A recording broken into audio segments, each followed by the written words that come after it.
Good evening and welcome to our Lowell Observatory's ongoing celebration of the night sky and ongoing celebration with Grand Canyon Conservancy and Grand Canyon National Park, talking about native constellations of the sky. My name is Kevin Schindler, and I'm the historian and public information officer at Lowell Observatory, and I was honored to be an astronomer in residence at Grand Canyon this past May. And the partnership with the Conservancy, the National Park, and Lowell Observatory is a very special one because we have a lot of stories that overlap, and getting different perspectives on these stories really enriches it for all of us. At Lowell Observatory, we have a long history of doing modern astronomical research, and when we talk about, the research we do, and we have visitors come up and talk about the night sky, we typically point out things in the night sky and point out constellations. We're familiar with the 88 Greek Roman constellations, Orion and Scorpius and Sagittarius and Pisces and so on. But we have to remember that that's just the Greek Roman system, and that's a system that kind of modern research science is based on. Just the constellations really for science is more of geographic areas, kind of like countries that have specific borders in the sky. But cultures going back centuries had their own sets of constellations and stories about the night sky and creation stories. And this is part of what we're trying to cover in this series, is to see how different peoples have interpreted the sky and seen stars and constellations and so on, what it means. And so tonight we're really honored to have a special guest with us, Gerald Dawavendewa, who is a Hopi artist and author, illustrator. Gerald is going to spend the next hour with us telling us about Hopi sky mythology and Hopi interpretations of the sky. And I think this is going to be so much fun. Well, I know it's going to be fun. I don't think it is, because Gerald has been doing this for a long time. We're gonna hear about his background, but because he's an artist also, he's going to show us some things that he's made that show the symbology of the night sky. And there's a lot of symbolism with Hopi and looking at the sky, and he's going to show us some of that. So we're really excited to be doing that.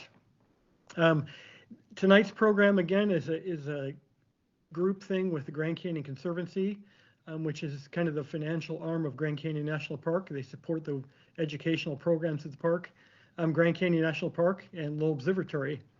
And besides Gerald tonight, we're glad to have Nate Nice, Maddie Mooney, Dylan Short, and Cody Halfmoon of Lowell Observatory helping us out, because there's always behind the scenes stuff going on.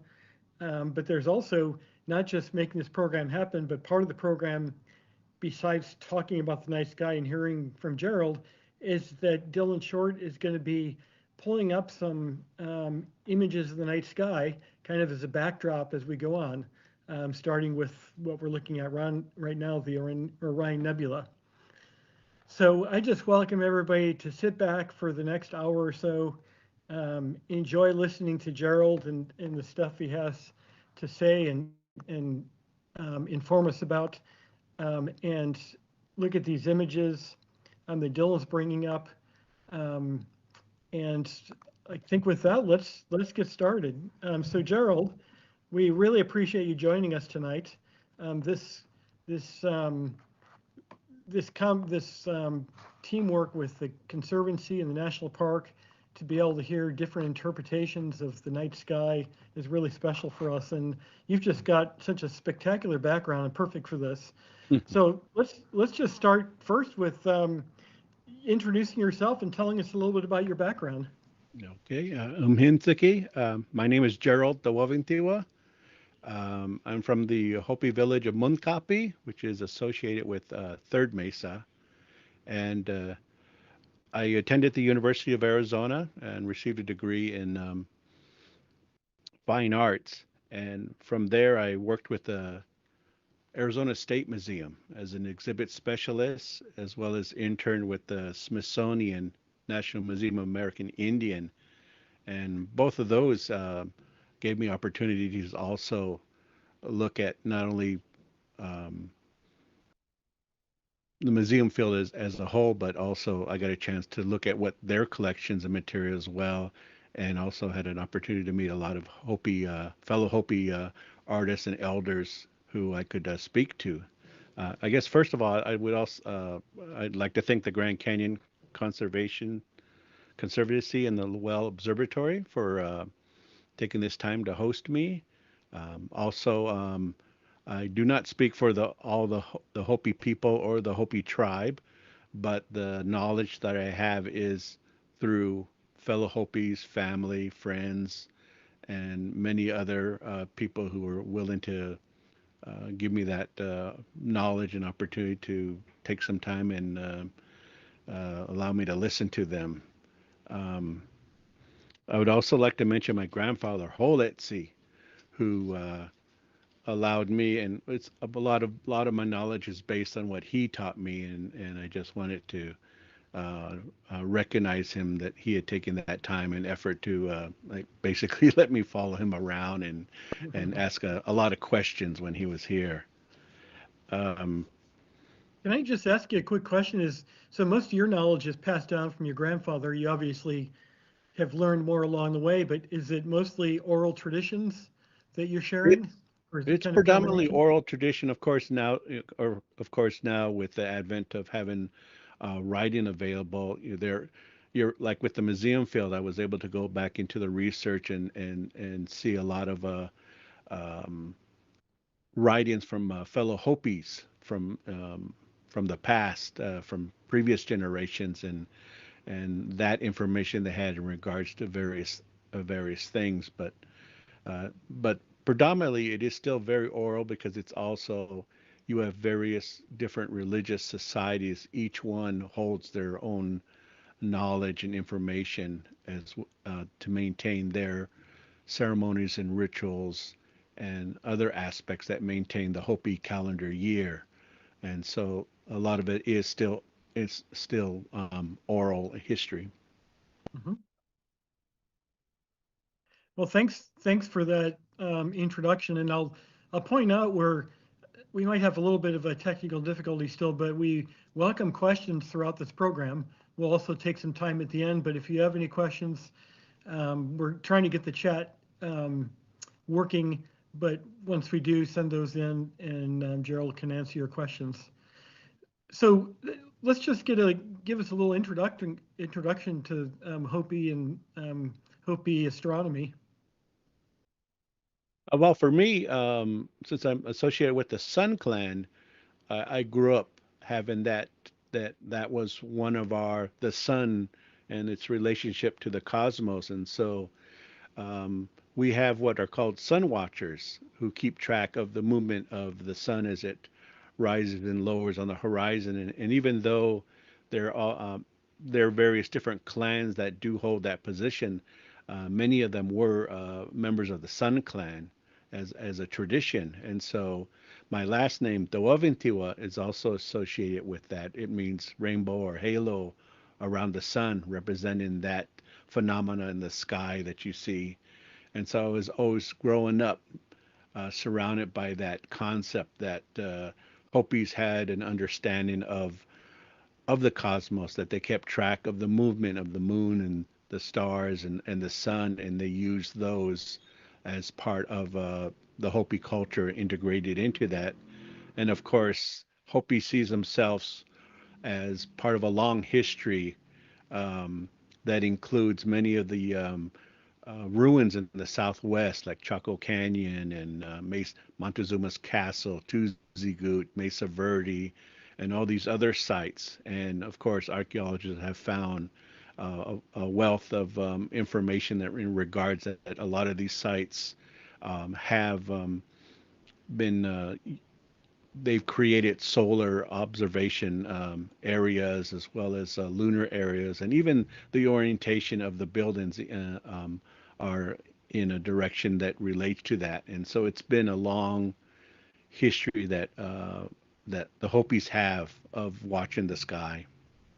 And you mentioned observing the positions for cultural reasons. Maybe you can explain that a little bit more, and I know you'll do that as you go. I do, and were they also making these observations for, kind of practical things like timing of planting crops or, that sort of thing? It, yes, they did that as well. You're for the Hopis, you're living in a dry desert environment. There's very little Hmm. rainfall, and so you need to be aware of the- how long your planting season is, as well as the type of crops that you grow. And Hopi, everything is blended together. It's not a separation of religion and culture, and it's all part of one thing. And so things that have religious um, is of a religious nature are also of a practical sense too. So Hmm. they blend together as well. And one of those, of course, is understanding the cosmos, because that determines not only just the ceremonial year, but it relates to planting and other aspects of Hopi life throughout the entire year. And those are certainly traditional things. Is that still the case today in modern Hopi culture? It is still the case today. We may no longer have a larger, like at Chaco Canyon, you had these extensive, you had the what's familiar with the solar calendar on a small butte, which had three large slabs that were purposely set up in a way that it would capture equinoxes and solstices on a large petroglyph that was underneath that slabs. And so, but we still have uh, people who still keep track of the movement of the sun, and there's still that understanding of the moon as well. And of course, for the Hopis, you have a and you have a lunar calendar, and that's still important today. And so that is still maintained as a tradition and knowledge. And Gerald, I know you were going to talk about Orion later. Would you like to do that now that because we have the image up, or just continue and talk about that later on? Oh, I could talk about that now. Well, Okay. Orion is just one of many star clusters that the Hopis have used as a marker. And the Hopis have a tradition that follows the migration story, in which the Hopi people have traveled through the third and to this world, Duaguatsi.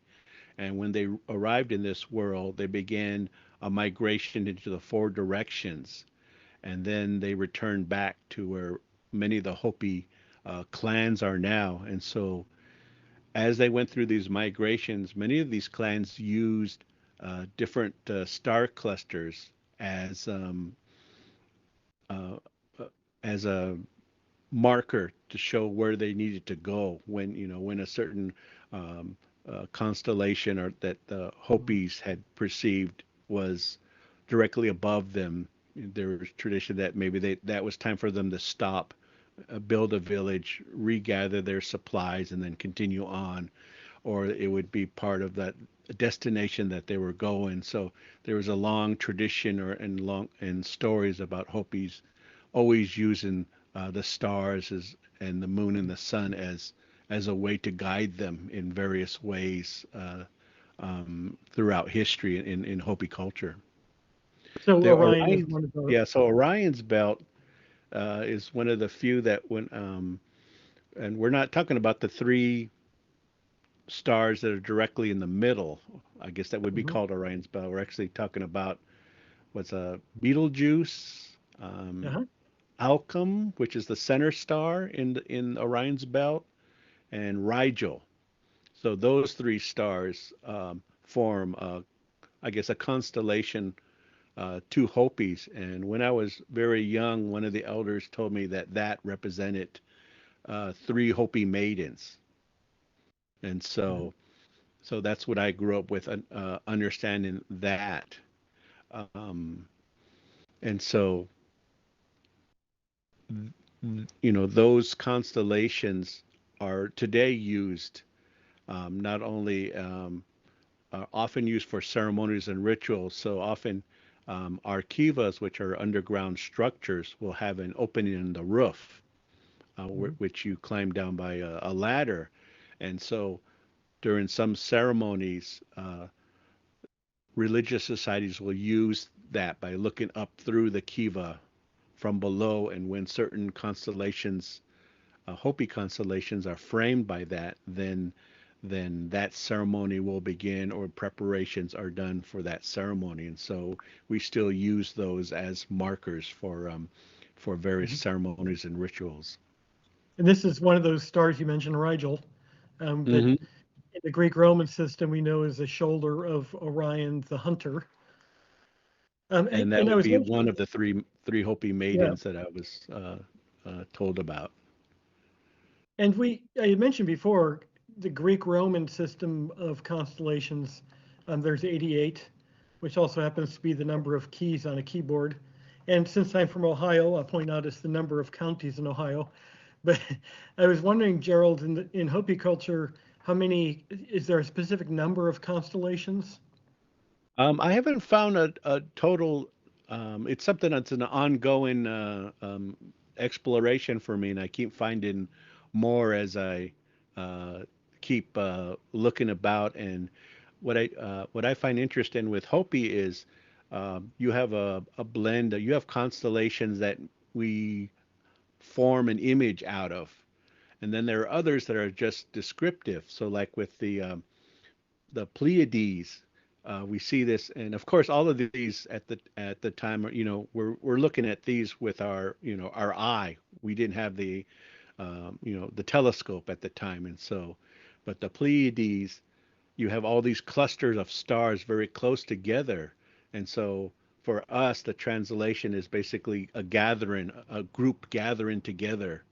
And so it's more of a descriptive title rather than trying to create an image out of it. But there are other ones like it's at Aruga, one of those stars, and the star cluster around that one, we see that as a hand, what we call star Mhm. fingers. And so that constellation, or we created a constellation out of that particular group of stars. And to us, we saw a hand Yeah, um, through that. So Um, it's very different. Like with Gemini, we only see the two brightest stars, hmm, which in Hopi translates as side by side stars, and so we sort of recognize that part in Gemini. So we have a whole different um, how we view the constellations in regards to yeah, that. And as I continue looking into it and studying it, there's a lot more out there in regards to the Hopi one than I had yeah. originally thought they would be. And it sounds like there's not necessarily a a single guide to Hopi constellations in the night sky. It sounds like something, I mean, you're kind of, if not working on an actual guide, you're kind of discovering the stuff yourself from other sources. There's not a single guide to tell you a lot of these answers. Is that right? Pretty much. I think the challenges with the Hopi culture is that we've had also challenges in history dealing with the Spanish occupation as well as later on with the United States with the boarding school system, which really pushed an ideal of trying to basically try to remove a lot of the Hopi cultural traditions and information.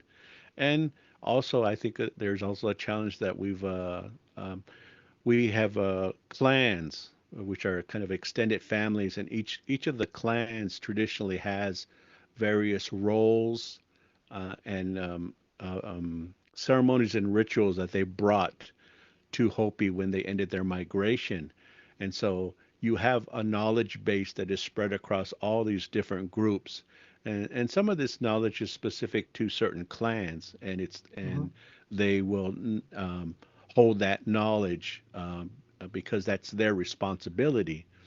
And then, of course, you also have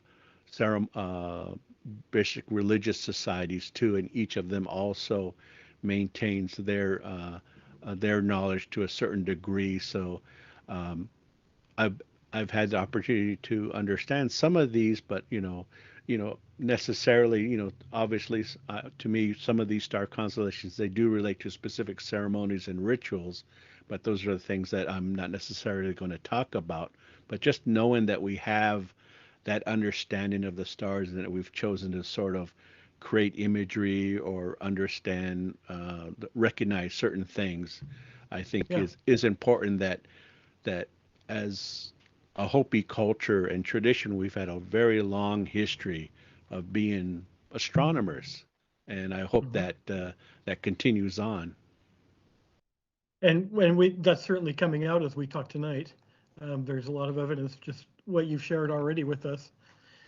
We're gonna talk about something else, and I apologize on the pronunciation, but Katsanam.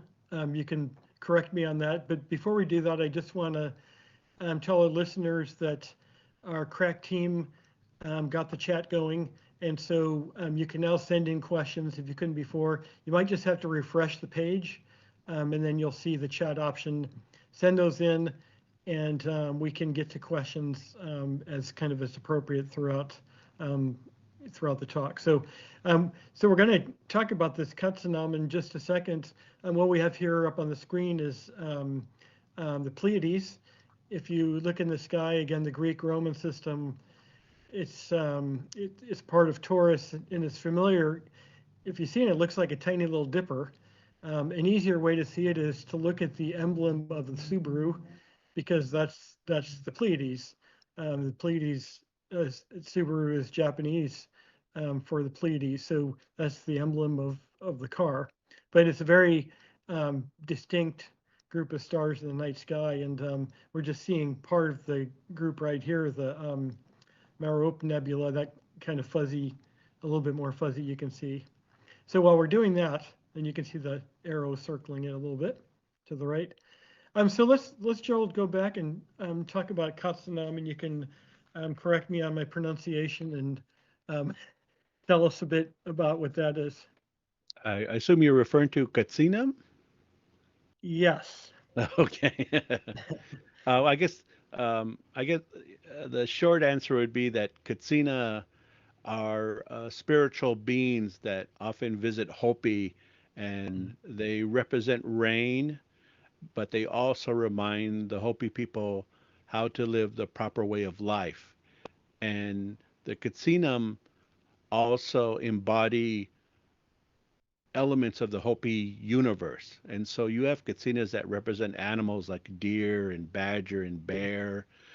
Um, and you also have other ones that even represent plants like cactus and corn and other aspects. And there is also another group that represents the elements of the universe. So you do have Katsina spirits that represent the essence of the Milky Way or the planet Venus, as and then you also have them specific stars as well, and so they remind us of uh,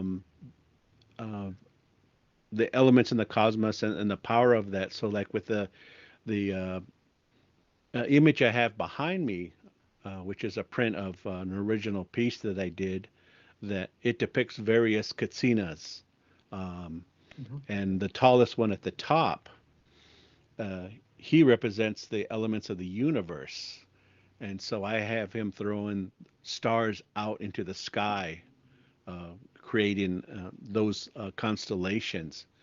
And so they're not only reminders of how we should live, but they remind us of the importance of all the elements in the universe and the need to respect them as well. Do you have a favorite? I do not have a favorite. I grew up Mhm. with my grandfather took care of the casino, and so I was able to have a front row seat of meeting many of these spiritual beings, and he reminded me about all the how each one was important in its own way. So yeah, I don't Mhm. have a favorite, unfortunately. So we have let me interrupt. We have a question from a 9-year-old viewer in Colorado, Tom. He's asking you, Gerald, do you recall some of the constellations you saw when you were a kid? And I guess maybe the ones that your grandfather talked about. Yes, in fact, well, like I mentioned earlier, the earliest one that I remember being told by an elder was the three Hopi maidens as Hmm. part of the Orion constellation. And I was fortunate in one way, growing up at the village of Moncapi at that time, we didn't have a lot of light pollution. We didn't have street lights at the time, or a lot of houses even didn't have electricity. And so, and also being in a desert with a very clear sky, the night sky just dominated the environment at night. I mean, you could literally look up there and you could even watch the satellites moving across the sky, Hmm. and you could see a lot of stars that normally in the city you just can't see. And so it was a very big part of growing up, because we would during the summers we would sleep on the roof, and so you'd sleep under that huge night sky that was just literally filled with stars. Yeah. In talking to you, I'm in hearing about where you grew up. It kind of takes me back to my early days here at Lowell Observatory because for 30 plus years, we've had a program now called the Native American Astronomy Outreach Program, and it connects Lowell scientists and educators with different teachers and classes on Hopi Reservation on Navajo and so on. And second, or Moenkopi Day School was a school that we worked with way back years ago. I remember working with them, and I think we still do. But um, being able to combine, you know, your knowledge with our knowledge and show students the universe in kind of a different way was really special and still is. Hmm. So it kind of takes me back to that. We have another question from Lucy, wondering if there's any way we can get a close up of your artwork that you were Oh, talking about with the kachinas. hmm. Let's see how close we get. I don't know. I'm not sure. Yeah, you have to use your Yeah, how close laptop or you can move it get to it. closer. Let's see. Um, And can you describe a little bit about when you did this and what was your yeah, inspiration? I did this several years ago. In fact, the original one was purchased by a couple who were both astronomers. So I have a depiction of what people know as the San Francisco Peaks in Flagstaff, Yeah. which is one of the homes for the Katsinam. And so I have a kiva inside the peaks, and I have various different Katsina spirits gathered together on top of the mountain peak, prepared to go out and visit the Hopi people, and as well as do other things that they other rituals that they do when they're here um, in the fourth world. So, and this is probably about the size the original was. Okay. So So that so let me put you on the spot a little bit. Do you sell prints of this? currently, I don't. I will though shortly. I do have uh, I do have a website, and so I do sell some of my work there as well that I have. And so, if you get a chance to do that maybe mention that at the end of the podcast. Yeah, But because but yeah, but yeah, and of course, a lot of my work does center around um, stars and things like that, because that's kind of the one constant that I've had growing up is being reminding about that. yeah. And we just got a new image a couple minutes ago. You see a bright star to the right. That's Olneytec, um, and and we've got the Flame Nebula, which is part of in the constellation Orion. So Oh, um, I'm just taking a quick look at that. And then Gerald or Gerald, Dylan, you can see sometimes a little graph comes up. So he just is adjusting some of the color saturation and other properties to, it's kind of nice because it, is aiming to get the best view possible, but also shows in some ways how astronomers look at light and how you can look at it in different ways to see different details. You can see, some gases better in certain kinds of light, or planetary detail. You look in different kind of light and so on. So we'll cut to another question here from Wes. Is there a Hopi name for Sirius, the brightest star in the night sky? Um, there is. I'm right now. I probably will not. Right now, I'm actually investigating that one. I do have a Hopi name for it, but it's an old. I guess the long story short is that since Hopi did not have a written had not a written language, it's been very difficult to correctly, I guess, translate Hopi into English. So there are various dictionaries out there. Um, One of them that was spearheaded by or Emery Sikakwaptiwa was part of. I guess it is considered the definite dictionary now, but there have been several ones before that. So Fred Caboti, he does have a translation of that star, but he wrote it in uh, a pronunciation that I'm still trying to track down right now. But Mm-hmm. yeah, but there is a name, and hopefully I'll be able to share that with people soon because it is one of the more obvious stars in the sky. And Yeah. so I've noticed a lot of especially a lot of the brightest stars, the Hopis have recognized them and identified them and given them names. And this is the time of year when we get some of those brilliant winter stars, the stars in Orion. Sirius is near Orion. And in fact, you can use the belts of Sirius to draw a line through the belt, and it takes you right to Sirius. And so we have a lot of brilliant stars in the sky right now that, depending on where you are, you can go outside right now and see them. So let's go on a little bit. I just want to remind everybody, um, thank you for joining us tonight. We're talking to Gerald Dawavendewa. Sorry, my background Mhm. here. Uh, and Gerald is a Hopi artist and author, and very knowledgeable about the night sky. Incorporates that as part of his artwork and literature.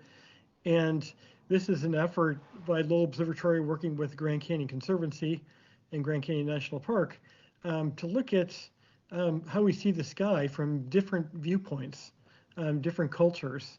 And the Grand Canyon has something like 11 native tribes associated with it historically, and Hopi is one of those. There's obviously a connection with Lowell Observatory because we study the sky with the Grand Canyon because of a homeland of Hopi, and so it's great to have different partners, and of course you all listening to the program to share this information. So let's go on a little bit. And you were talking about being from the Sun Clan. Tell us a little bit more about the sun and the sun and Hopi culture. Well, of course, the sun is the major, I guess, life force for the Hopi culture. It's what gives life to Earth. And so the sun in Hopi, which is we call Dawa, um, represent that. It gives all life to Duaguatsi, this world. And there is a Katsina also that represents that spirit. Dawa Katsina represents spirit of the sun. It's important in as sun as a when the sun watchers track it. A lot of the movements of it from the horizon, from rising to setting. You have the equinoxes, you have the solstice, and so you have various religious and ritual ceremonies that occur on those days, as well as other Mhm. aspects of the sun's movement. So it's a major element in Hopi, that Yep. that the sun is, I guess the main focal point, the main um, for the Hopi people. So second to the sun in the sky in terms of most obvious celestial object is the moon. Yeah, the moon, What which we about the call connection with him? Muya, and that one also, since we largely we have a lunar calendar as well, and so just like with the solar calendar, they keep track of the moon's movements. The full moon, it's actually part of the Hopi year, so each full moon relates to that. In fact, I guess to go back to, I have a rattle here, and this is the symbol for the sun, Dawa, I have here. And then on the back side here, this is the symbol for the earth. And then I have 12 moons, and that represents the Hopi calendar year um, to the Hopi people. But at the same time, we have, see, how do we, our cycle is 29.5 days. And so that comes out to 354 days for a Hopi uh, year. But that, of course, like a leap year, you have to accommodate it. So every 3 to 4 years, we add a 13th moon. So I have that down here at the bottom. Mhm. And so that resets the cycle to make sure that all the ceremonies are done at the appropriate time. And so we're even aware of that. And of course, with the calendar, that the solar calendar and the lunar calendar, like with that Chaco Canyon, that one has an observation change every 19 years. They realized they needed to adjust that. Mhm. That they were aware of certain elements in the cosmos for that. So there's a long history that not only keeping track of it, but maintaining a long observation period in order to observe different aspects. And so this kind of depicts this.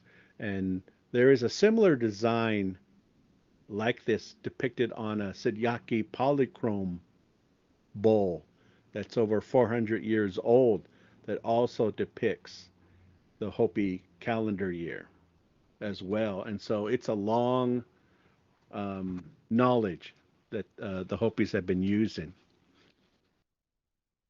And before you put that down, let me ask you, we were talking about there's a lot of symbology. Can you explain a little bit more of the symbols on there, the four quadrants on this side, and then the other side also? Yeah. So well, this side, this is one of the designs that would depict the sun. So if the sun and the sun rays, which are kind of a Mhm. triangular formation around it, and it has a face-like design on it, and then the forehead, which sort of also represents the sun rising as well. So we also have a sun forehead clan as well as Mhm. a sun clan. On the side, you have what looks like kind of a railroad track kind of design, and that's the symbol for the Milky Way. And then on the back Mhm. side, the four quadrants, since this to the Hopis, this is the fourth world. This world is divided into four, and each of the colors represents a directional color in Hopi. So Mhm. red is down to the south, and then you got the white east, and then you got the north and the other directions, all four directions Yeah. there as well. So representing the earth, and and traditionally this is the more common rattle. It also has the Milky Way on it. This is a symbol of the earth. The gourd itself represents the earth, and the rattling is a resonance of the earth, the life of the earth. You have the migration symbol of the Hopis traveling in the four directions, and then you have the red representing the sun, and then the handle goes all the way through, and then it's said that the twins, the Hopi warrior twins, stand on each end and they rotate the earth. And so this is sort of a little model of the planet. Mhm. Excellent. And I'll point out to viewers that you notice we're showing an image on here. This is the Triangulum Galaxy, nearly 3 million light years away. Um, and, it's great while we're talking about some of these other things, just having some eye candy up as we go along. Um, I did want to ask you something. So we talked about the moon and the sun. Is there interpretation about the eclipses and what they infer, or the value of them? There is actually in Hopi, in fact, um, the Hopi tribe itself even issued a statement about that. And for the Hopi people, we see the moon and the sun meeting each other, and so it's considered. They called it a time when the sun and the moon discuss um, how the world is, what state the world is, Mhm. um, how life is progressing for all life on the earth. It's almost like the moon is giving an update to the sun Mhm. in regards to how well the earth is doing and how the people are living, and if they're living a proper way of life, and everything is going well for the earth. And so we see that more of a they're discussing each other, and out of respect, we don't look up at it. We let Mhm. them we let them have their discussion, and eventually they'll finish their discussion and they'll move away from each other. And so we see it more of like that as a phenomena rather than something that maybe is, I guess, more in a superstitious manner. Yeah. And we have a question from 6-year-old May related to eclipses. How did the ancestral Hopi look at eclipses, or did they have another way of viewing them? Just like I think just like we did today, it's we saw it really because we've had such a long history of studying the stars and the cosmos and using them in practical as well as religious and ceremonial uses. We saw the eclipses in the same manner, that they were something that occurred in the sky, and that, like with the recent one that we had, that we just saw that as the moon and the sun discussion things and the solar eclipse and other of those types of different eclipses is in the Mhm. same way that these were phenomena that needed to be marked, that we kept track of them and tried to see whether they occurred, on a consistent basis over time. Yeah. And that was just part of uh, Hopi, their continuous study of the universe.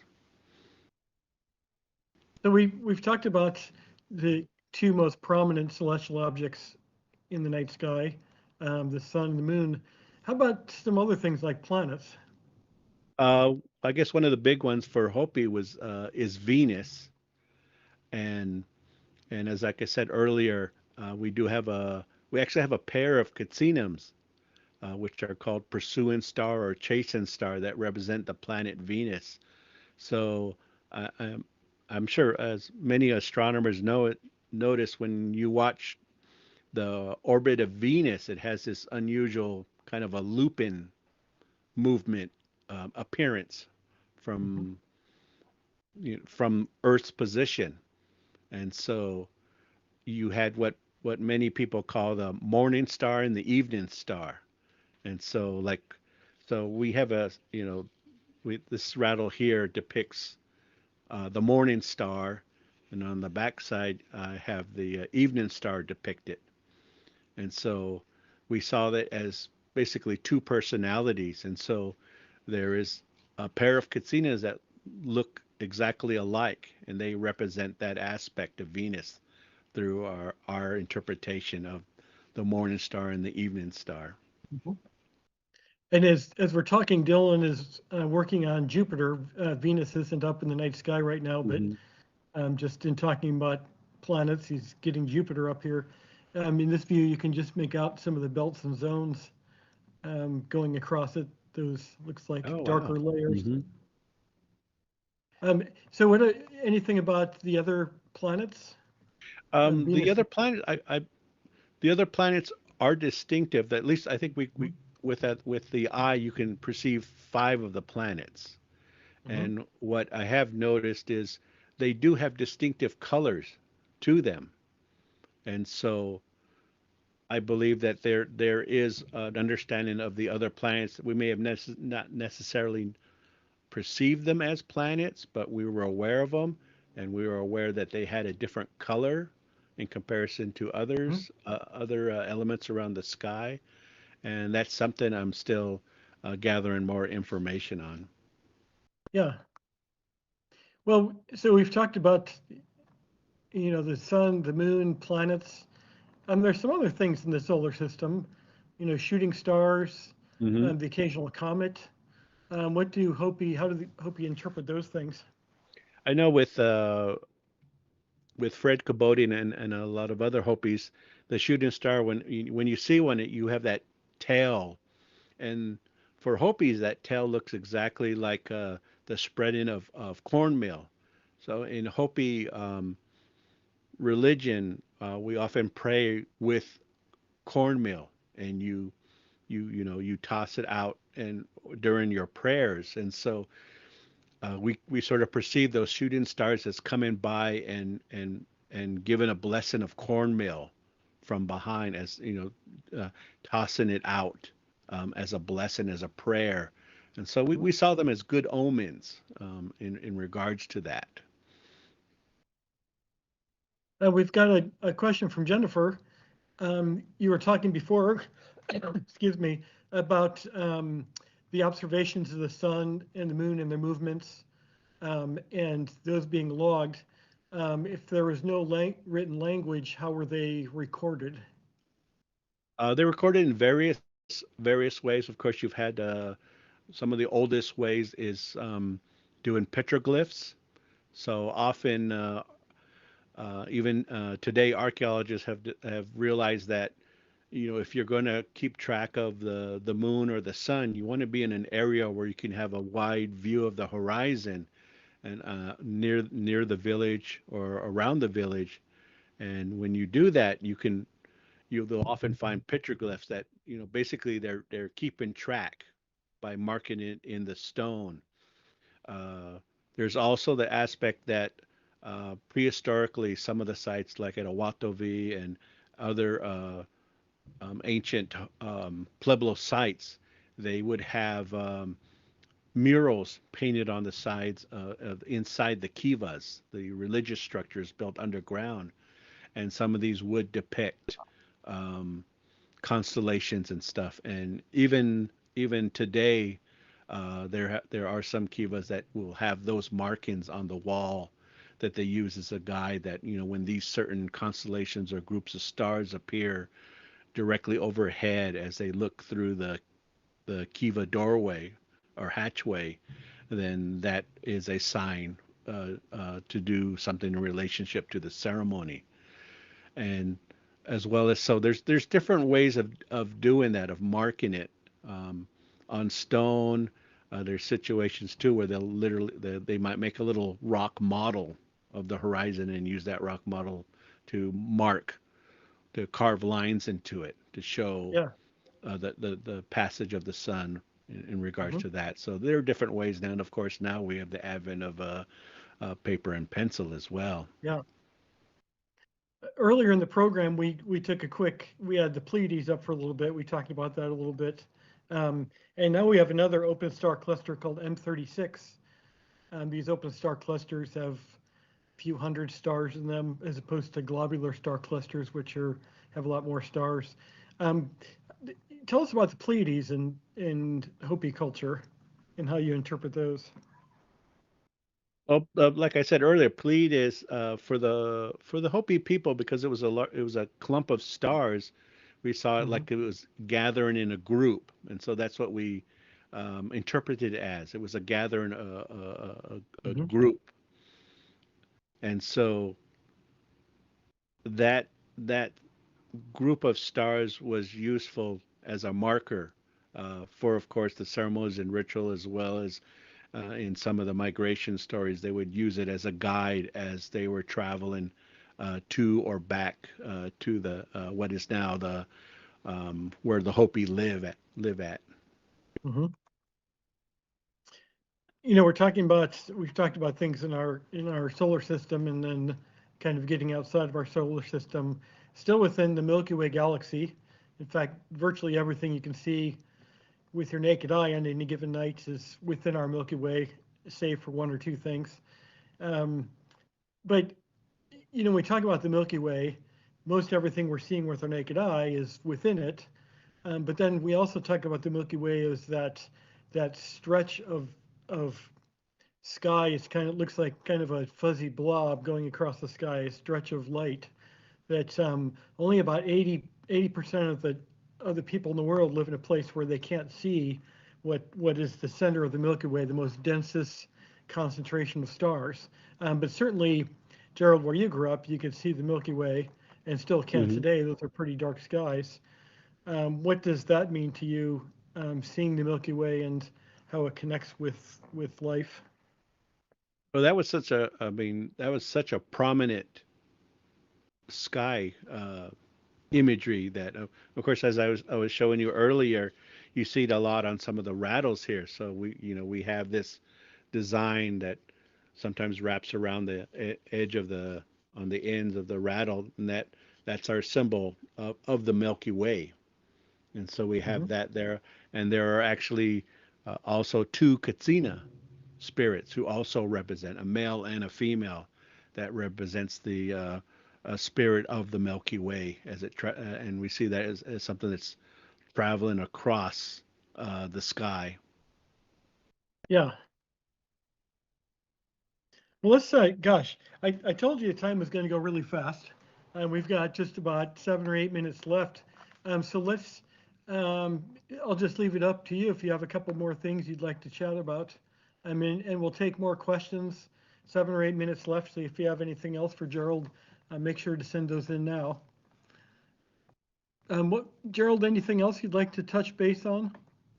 Well, I'd like to, if anyone's interested, one of the things that really got me to really, I had an understanding of some of these stories of the sky constellation and stars that I was growing up, but I never really tried to go into it deeper and understand it in a greater way. But when I was doing some artwork, I wanted to do a book or an art book celebrating a lot of the accomplishments that the Hopis have done in their own culture in regards to agriculture, to engineering, science, astronomy, and things like that. And so, what I did was I eventually published a book that I have here called Codex Dawa. It's published by Rio Nuevo Publishers, Oh, down and in Tucson. it's more of an art book, but I do have the art, since Mhm. Hopi has a very rich uh, iconography of designs and symbols that are used in Hopi, um, and so I was able um, to use that um, to describe a lot of things, like the moon phases here, the sun, um, and as I was talking to you about the Katsinams, so this is what the sun Katsina looks like, with radiating eagle feathers, which represent the rays of the sun that he gives off. And so, if anyone's interested in learning more about some of the other elements of Hopi culture, here's an image of the two Katsina that represent the planet Venus, with all the feathers flaring out from it. And so, uh, this and of course this continued my interest in trying to find more and more about Hopi astronomy, which was something that I think is a very big part of Hopi culture. Is that book available at your website? It is Probably the available on my publisher. website. You can go to my website at fourthworlddesign.com, all spelled out, or Dawa, Taawa dot art, A-R-T, or you can go directly to the Rio Nuevo um, publisher's website and Yeah. order it there Okay. as well. Well, we have just a few more minutes. We have another question from Jennifer.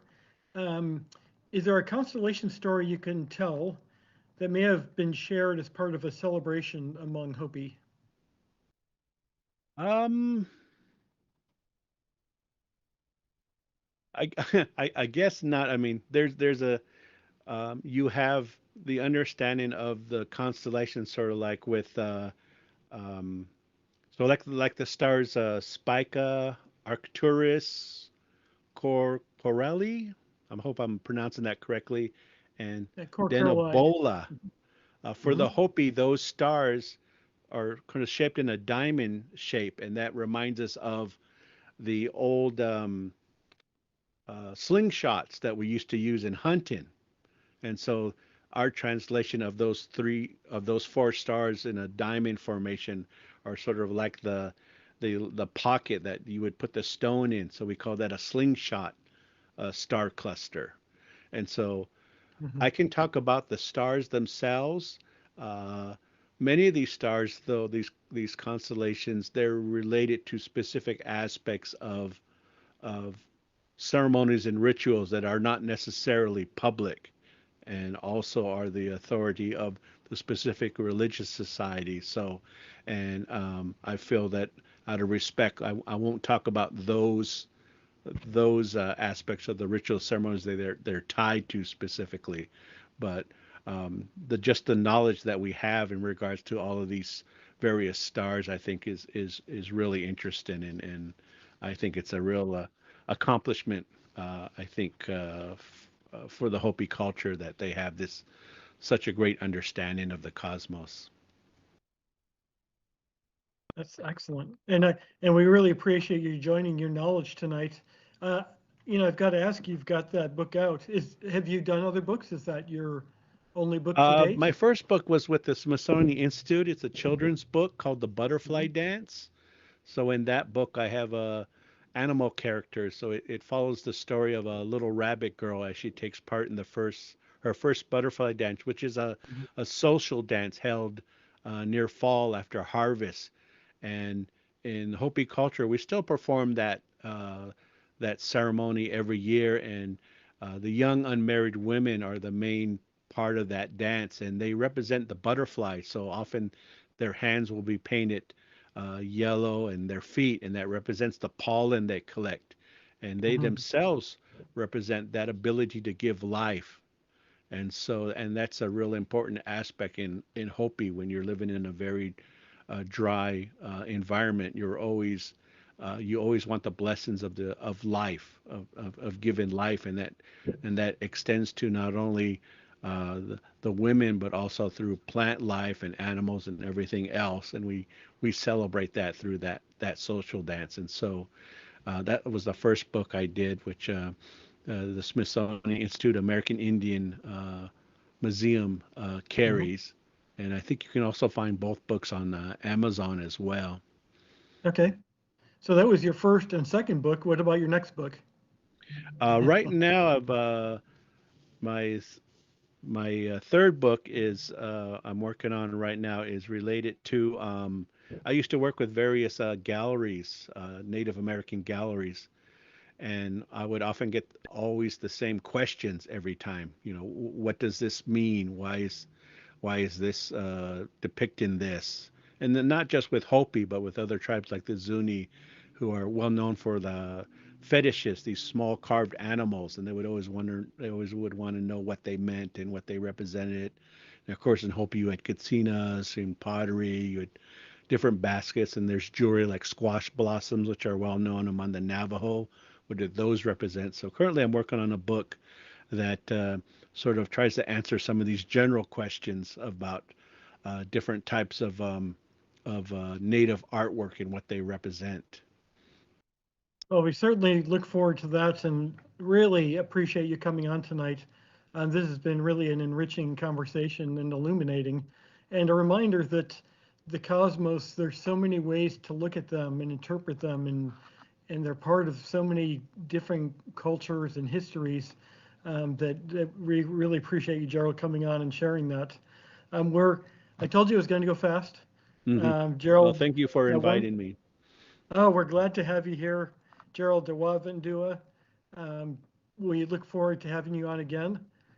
Thank you, our behind the scenes crew, Nate Nice, Maddie Mooney, Dylan Short, for getting us the images. We're ending with a shot of the Crab Nebula, and Cody Half Moon, and our friends at Grand Canyon Conservancy, Lauren Cisneros, Clover Morell, and the whole team. Grand Canyon National Park. Many of you know Raider Lane, the dark sky ranger, who's led so much programming in dark sky preservation. Thanks to the whole team, and thanks to everybody for watching. It's really our honor and pleasure to be able to share these stories, and we look forward to doing it again soon. Thanks.